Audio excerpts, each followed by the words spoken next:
You want to tell something, my love. Say it. Yes, Psalm 23, it That's became really true in our lives.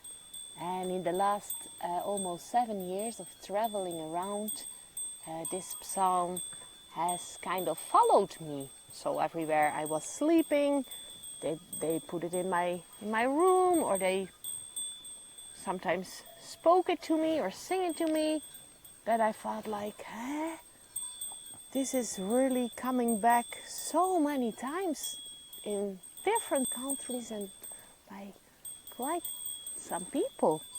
And it really became true in my life. Hallelujah. In Yes. our lives. In our lives. But without you, I was more in danger. In this valley of the shadow of death, where I feared no evil, for the Lord was with me. But now you're in still waters. Yes, still waters. And now I'm under your protection as well, your guidance. Yes, so the Lord is my shepherd. I shall not want. He makes me to lie down in green pastures. He leads me beside the still waters. He restores my soul. He leads me in the path of righteousness for his name's sake. Yea, though I walk through the valley of the shadow of death, I will fear no evil, for you are with me. Your rod and your staff, they comfort me. You prepared a table before me in the presence of my enemies.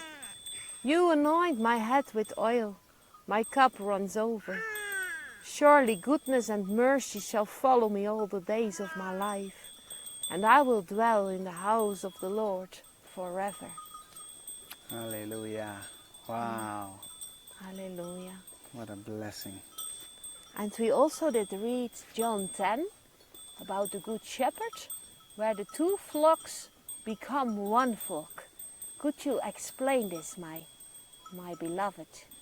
Yes, I hope so. I do my best. Yes.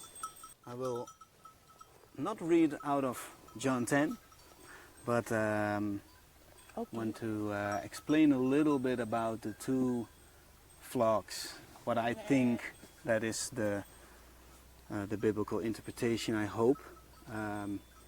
For now I think so, because it makes the most sense to me that the two flocks, in the time that he spoke this parable, the Gentiles were not even been thought of, because it was a lot of about he was sent to the lost sheep of the house of Israel, and of course the house of Judah was already there, because Jesus needed to come out of Judah, and so the house of Judah was there, but he was seeking for the lost sheep of the house of Israel. And he was also sending his disciples in the first place to the house of Israel. And they were lost because they were scattered among all the Gentiles, because they were not obeying his voice. They were not, they were following false gods, and so Yes. they become among the nations, and they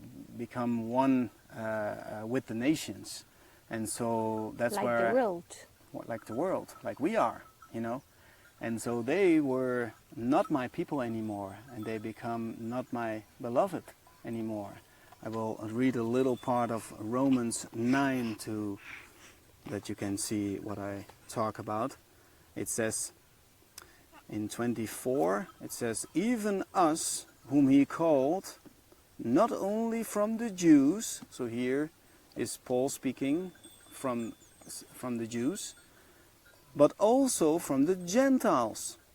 As he says in Hosea, I will call them my people who are not my people, and I will call her my loved one, who is not my loved one.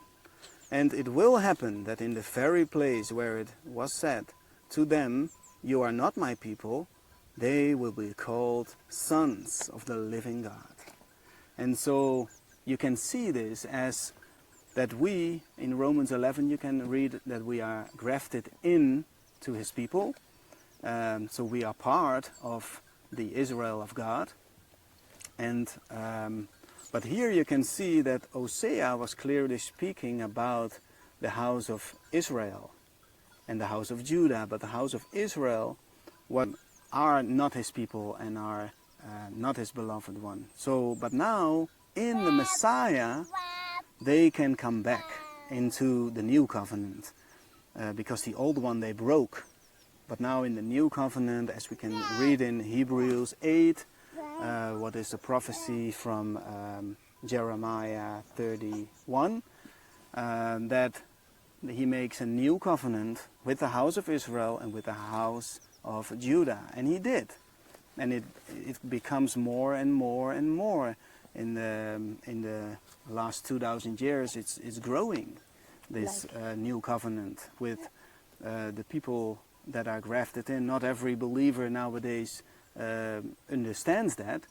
Like the rock in Daniel you said before. Yeah, it becomes bigger and bigger and bigger. It's not like in one moment it's there. It's something that will grow. And so